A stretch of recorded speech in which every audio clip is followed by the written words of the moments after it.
And we're live. Good afternoon, everyone. Hello. Welcome to the 163rd episode of the Bisimoto Tech Tuesday. Yes, 163, back-to-back, unfailingly, every Tuesday, noon Pacific, 3 p.m. Eastern.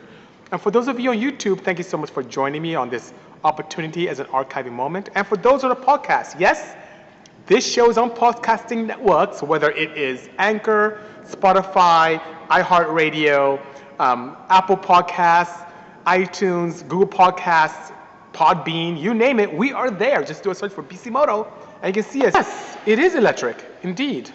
It is 475 kilowatts of pure electron power, has this amazing supercharger wind that goes into the compartment we're driving, has a shifter to initiate forward and backward gear, and it's a single-speed application, you know? When are you going to work on a 944, 951? As soon as there's a client who wants to do that. The thing is that, and it's not a bad thing, I tracked a lot of Cayman and 911 guys. And some Boxer guys too, but 944 guys don't tend to require our services. Especially now we're doing like crazy twin turbo stuff, or we're doing some stuff that has to do, let me get some water here, with electricity. A lot of people don't tend to do that, you know?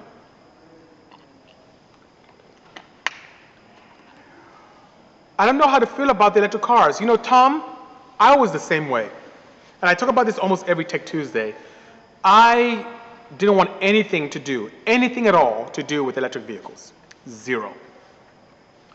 I thought they were for tree huggers. I thought they had no soul. All these things I heard from my peer engineers and enthusiasts were telling me all this crazy stuff about these cars, that they were like just horrible cars that were just a detriment to everything automotive and everything performance.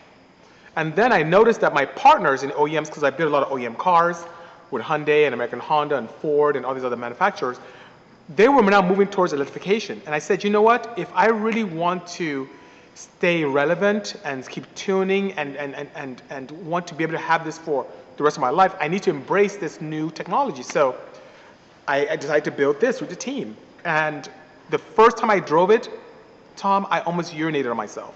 It was the most amazing experience ever. And I was lied to. People lied to me. It does have soul, and it does make sound, beautiful sounds, and this torque is ridiculous. The performance, since yes, I'm an engineer, yes, I'm a performance guy, but I'm an enthusiast first.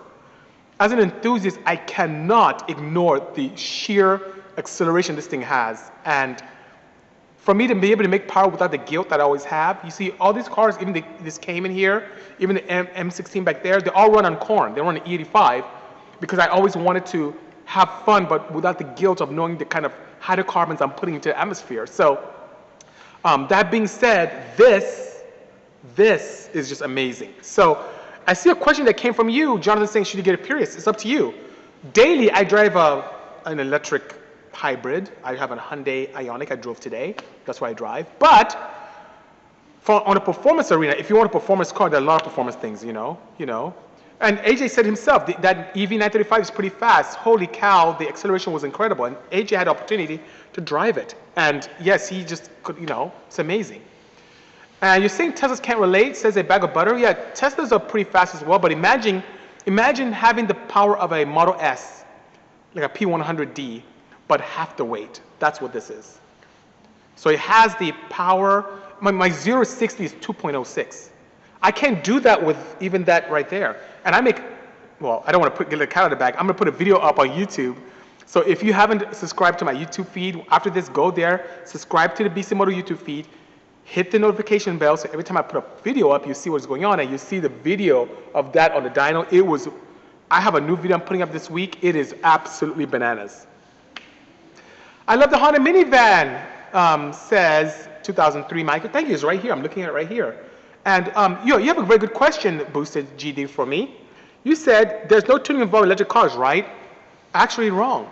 There's tons of tuning. And it's so weird you asked me that question, because I was just talking to one of my guys here, Miguel, about that today, like a few moments ago, before we came on live.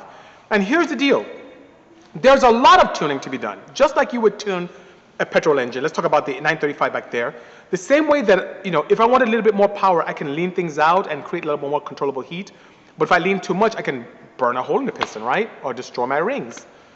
Same thing happens with EVs. The same way that I can keep adding boost and boost. I stopped at a little bit over 1 bar, 1 atmosphere on that, 1 bar. But what will happen if I went to 2 bars or 3 bars? Could I physically, yes, if I want to go to 4 bar, 4 atmospheres of pressure, could I go to 60 PSI? Yes, but will my engine hold it? No, I'll expire the engine, right? Same thing happens with EVs. So in tuning EVs, there's so many things you have control over. Using a battery management system, using a controller, you can calculate and be able to limit how many amps go out and are demanded from the batteries. So if you have an opportunity, just to make things very simple, if you have an opportunity to be able to demand a ton from your batteries, you can demand so much from it and the batteries won't be able to handle it that you can create a thermal runaway, a fire situation, your batteries exploding or swelling up. Same thing that will happen in a petrol car if you put too much boost on a stock motor, on an engine that is not built for it. Above and beyond that, being able to really, how should I say, control the torque is very important. Yes, I can create a 700 pound-foot of torque and a 1 RPM with this, but would that be an enjoyable drive? No. I need to be able to mimic something that can be enjoyable. So I have very simple things like, let's say, pulse tuning, for example. I can cruise at 200 amps, but on demand I can give 1560 amps. Just like that on demand. That all comes from tuning. So being able to find that enjoyability, that safety net, the same thing we do with gasoline cars, that's what we tune, right? To get power, to make it enjoyable, to make it drivable, to make it safe. Same thing happens with EVs. It's not a plug-in and a switch on and off like a microwave. There is a lot to do there, a lot, quite a bit, you know? Do you think it's possible to make an electric tank? Yes, it is, and actually the military does use that, so it's been done. Oh, miss you too as well, Ruben S2K, hope all is well. I don't know if I want to let the cat out of the bag, but I'll be traveling away pretty soon. But I'll bring you guys on with me. I'll be on every Tuesday. But I'm going to be missing in action for a few months coming up soon, you know? BC, would you speak on a car design podcast? Yes, Crown Unfiltered. I would be more than honored to. What do you think is the best Porsche ever made? That's a good question. For a race car, I would say it was a Porsche 935 Moby Dick, the king of race cars in that whole Group 5 era, right?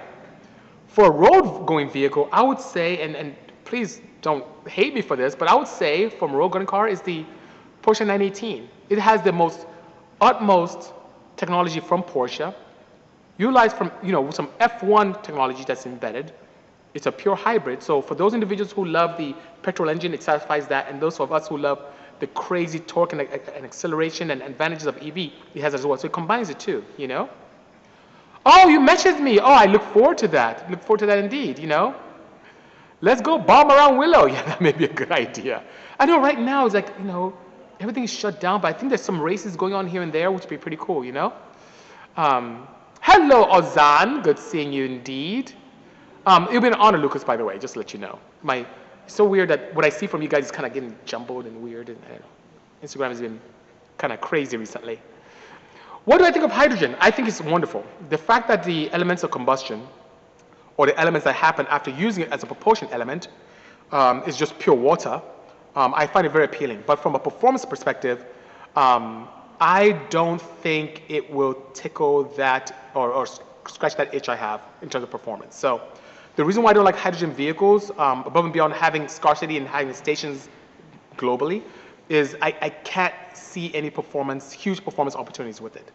One of the reasons why I love EVs so much, despite what I was raised to know or think from my peers, is that the acceleration is just fantastic. The performance is amazing. And then that whine, that supercharger whine from the motors, that I don't dampen, I pump it into my compartment. It sounds awesome, you know? I'm getting a Honda Prelude, says David Films, as my first car. What should be my first mod? Intake, header, exhaust. It's like the quintessential question, and I'll give you the answer that's proper. Intake, header, exhaust. That will wake it up very quickly, you know? What shifter are you using the Petrol 935? I'm actually using a 997 shifter with a nod to the 935s of yore. A shift knob that has that kind of wooden gradient on it that's like dark and light brown, almost like my watch and this, or me and the watch, like different gradient. So because I have a 997 gearbox in there, which is pretty robust. So with a twin turbo setup with a lot of power, I need a gearbox that can really hold up to the power, and I'm running a 997 one from new ones, you know? You ordered a set of Mukunis? Wow, Taryn, what the hell? Did you really? That's cool. I have jet steel if you need some, you know. Um, do you plan on testing the K3V at any of the 2121 shift sector events? Asked Tolly Holyfield. No. Or maybe it may be a cool idea. The thing is that because of the gear ratio and tire size I'm running on this car, I am speed limited. So because of my final drive inside, yes, I do have a differential in here. I do, transaxle. Because of the final drive from the motor and the multiplication that goes into my out of my transmission, with the wheel size I run, which is I think it's a 27.1 diameter, with the RPM limit of 18,200, the highest speed I can get this to is 165. Now, because of that, it doesn't make a very good half-mile car, right? I mean, you get to 165 and that's it. I think I did that with I did 150 something with my IROC, and then with a Hyundai Genesis, I did 178. So from a top speed perspective, my Hyundai Genesis I built years ago will have a better top speed than this. Of course, this will destroy it in any acceleration match, but when it comes to top speed, it's not a top speed car. Maybe in the future, I'll build one that'll be really good. Or I can play one of the final drives or bigger tire circumferences, eh? Happy Tuesday, Lucas Weinsberg. Thanks for the kind word. Fast so fast. Thank you, Nazul. We appreciate that. How would you like to feature you in my versus battle tournament? Tell me about that Car 9 UI. Send me a DM or email. Email to lab@bisimoto.com. I tend to get those, my vice president and I, and maybe we can have something happen. Thoughts on the LSD needed for a 1979 11T with built motor? Oh, by all means. So the cool thing about the 911 is that, you know, for me as a drag racer, someone with a drag racing background, the rear engine and rear wheel drive lends extremely well for traction, right? For adhesion, especially off the line. But the challenge is, as you go into corners and you try and get a little aggressive, you tend to have quite a bit of oversteer, right? So that being said, a limited slip differential is a huge benefit in those rear engine rear wheel drive setups, in those RR setups. So I'm a huge advocate of the Torsen style from Quaife. That's what I like a lot. Some people like what the factory uses with kind of clutch plates, whatever tickles your fancy. If you want a two-way or 1.5 way, whatever the case may be. But in my blue one there I have a Quaife, in this I have a Quaife, in the center seats I have Quaife, and they handle extremely well. So I like those. I like the torque biasing, anti-torque biasing differentials a lot, you know? I think I had a very good question here. Is the EV Porsche one gear? Yes, it is. It's a single speed setup. So the lever you see that I have in the vehicle is just to initiate a gear. So if you haven't seen it, after this, go on the Bisimoto YouTube feed. I have tons of videos of me driving in the streets, on the track, around. I did a rally with it, a few rallies. I did some explanations on how to drive the car. I even did a video where I went to the state rep in California to get it approved for street duty. I have lots of videos there that are pretty interesting. So yes, it's to initiate gears, a single speed. What is better for traction? All-wheel drive or rear-wheel drive mid-engine for 1,000 horsepower? Definitely all-wheel drive. The more adhesion you have, the better. The more surfaces you have on the ground, especially if it lends itself well to physics, being, you know, rear-wheel drive and very all-wheel drive, yes, that'd be better. Miss you as well, Taryn. Is there a huge price difference with AM Infinity units for different car manufacturers, says Texas Holyfield? Yes and no. So across the board, if you are going to put an AM Infinity with your own harness in a Porsche like that, or if you're going to put it in, let's say, a Honda Civic with your own harness, it's the same price, right? But what if you had a factory style 997, turbo or non-turbo, right? Or a factory style Cayman, for example. And you want to put an AM Infinity and you want everything to work, you want your dash to work, your tachometer to work, AC, all that stuff. In your track car, if you're in an area of the country where there are no emission regulations, then you can do that. But these ECs are for off-road use only. So if you're doing that, or let's say a BMW E36 or E46, and you want everything to work like factory, it comes with its own CAN module to connect to the factory harness and CAN systems, and that costs a lot more, so it becomes a lot more expensive. But if you're laying in your own custom harness for your race car, same price indeed, you know? Do you like Mustangs, says Meg Silva? Of course I do. Mustangs are like United States muscle car. It's like one of the most iconic muscle cars on the planet. So yeah, I do love Mustangs. We built one for 40 years ago. We built this crazy, huge 75mm turbo setup, made 900 horsepower. It wasn't very usable 900 horsepower, but it was a lot of fun, you know? Jared, what the heck? So good to see you, Jared. So Jared Jackson is a very good friend of mine from back in the day. Wow, did a lot of racing with us as well. Is an advocate, obviously, of side drive carburetors and so on and so forth. I haven't seen him for quite a while. Jared, you need to come visit us. Or maybe when things calm down, it's up to you. But yeah, Jared's a good friend. Good seeing you, brother. Good seeing you indeed, you know. Have you ever tuned a petrol engine for mile per gallon opposed to performance? Yes, I have, BK 2 minutes. As a matter of fact, the Hyundai I drove today was a hypermiling setup where we focused a lot on the petrol stuff. And then I've had race teams come to me where they've had two modes. They've had eco mode when they're doing endurance racing and full power mode. And with that, I was able to play with ignition timing to give them the best efficiency, but also to do a slight lean burn so they can have a very good opportunity for improved gas mileage. On the vehicle that we built for American Hyundai, or Hyundai Motors America, we had the opportunity to play a lot with aerodynamics and tire sizes and weight to be able to increase the efficiency in mile per gallon. And we succeeded. We did about 83 miles per gallon on the car. That came from factory with about 45. So that was a huge advantage, you know? Have you explored the 3RZ, says Darren Lee. Toyota engine? No, I have not. I've not played with those at all. Hello, William A. Lambert. Good seeing you indeed. Thank you so much. F06, appreciate that. Derek has a good question. Would you personally recommend a 50-degree cam gear on a stock K24 or just keep the 25 it comes with? Well, it depends. Is your camshaft stock? So what we have done with a lot of customers is, especially when they do this automatically and they can leave it as is, especially if it's a K24A. But some people put a K20A head on the K24 block and they go, of course, with a 50-degree IVTEC setup. And we've seen power going past 30 degrees of cam angle. So answer is yes, but make sure whether it's a factory or aftermarket cam that you do have the clearance because you do not want to have piston to valve interference at all. But yes, there are advantages going north in terms of torque curves and power going north of 30 degrees of cam timing. Caucasian says, it seems you're moving more into Porsches and electric parts. What are some of the new things in the pipeline for 2021? Well, the thing about me, Caucasian, is that I love all cars. Some people joke with me and say I'm like the Jay Leno of performance, and it's true. If you go to Jay Leno's facility, he has everything from sport compact cars to a Ford Shogun to exotic vehicles to a steam engine to a tank. I love all kind of cars, you know. So that being said, you may see a lot from us because I'm very excited about this new arena of electrification. I love the concept of retrofitting newer technology into older cars and keeping them on the road. I enjoy the opportunity to be able to walk a path that most people don't. I enjoy taking some of the concepts that previous facilities who've laid the foundation for us EV converters and taking that even further and pushing the envelope even further. So I've been working on Porsche since 2008. So I've been doing that for quite a while right now. And I have Hyundais, even right here where I am. I'm looking around, there's a Civic right here. It's a Porsche, there's a Porsche. There's a Mercedes-Benz, there's the CRX right there. There's, of course, my Odyssey van here. There's a CRZ, there's my wagon, there's my Insight. There's a VW bus. There's a Rolls-Royce here, another Rolls-Royce in the corner there. And I have a couple Porsches behind me. So I have everything here. So yes, you may see me post a lot more Porsches recently because I'm doing a lot more technology exploration there.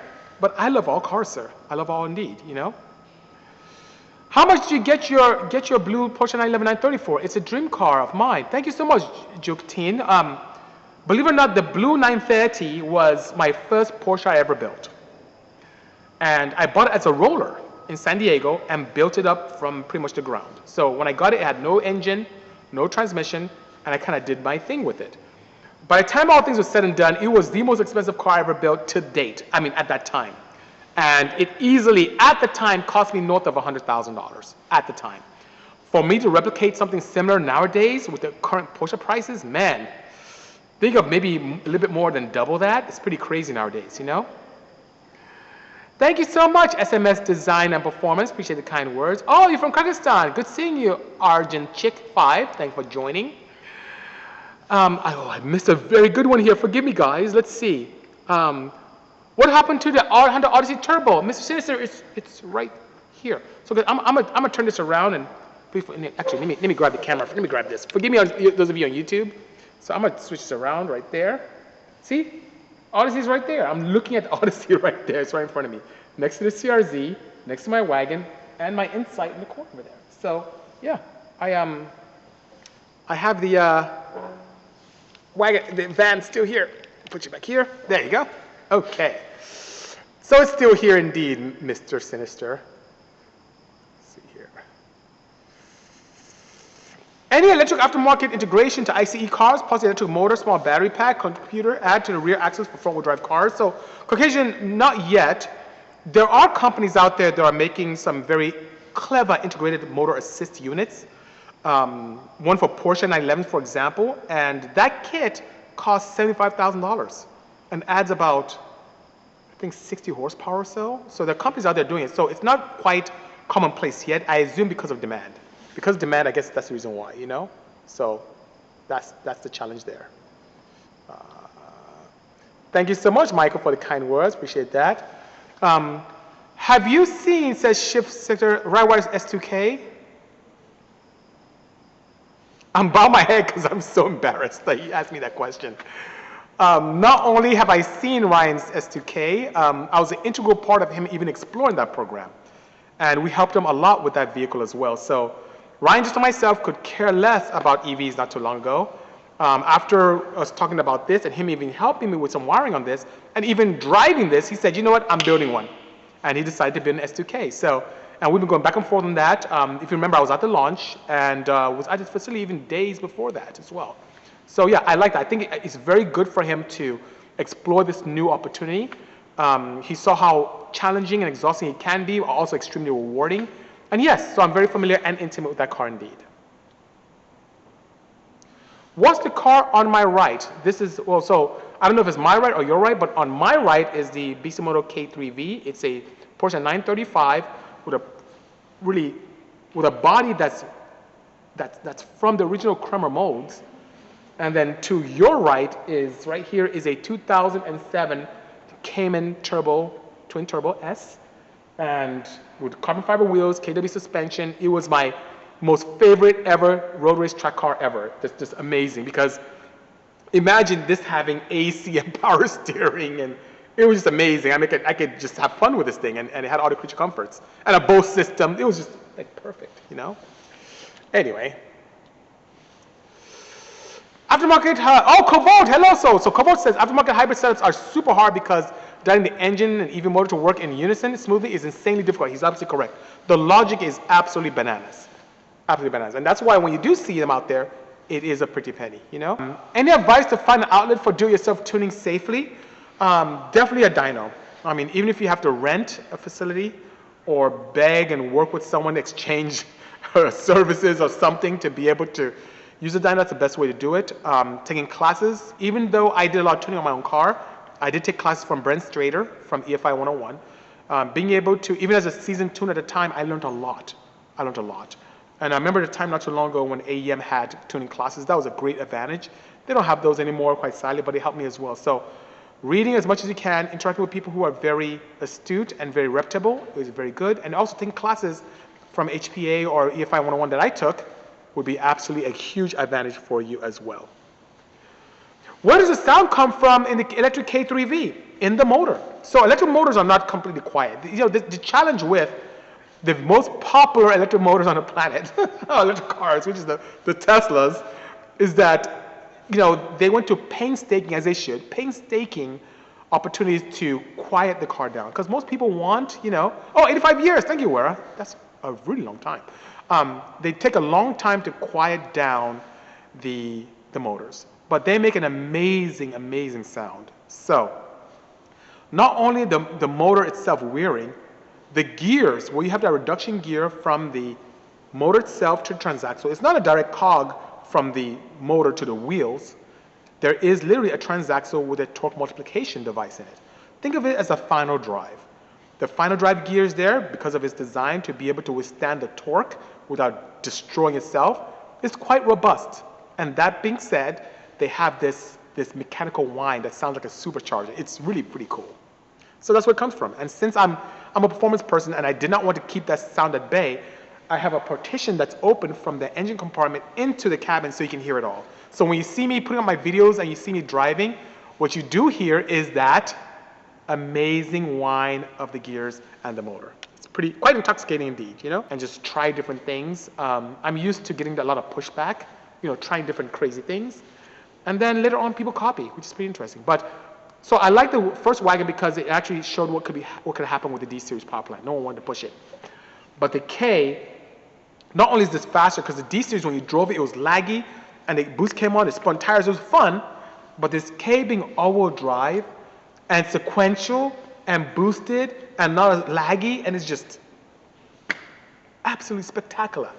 I love it. I love it. Love it indeed. You know?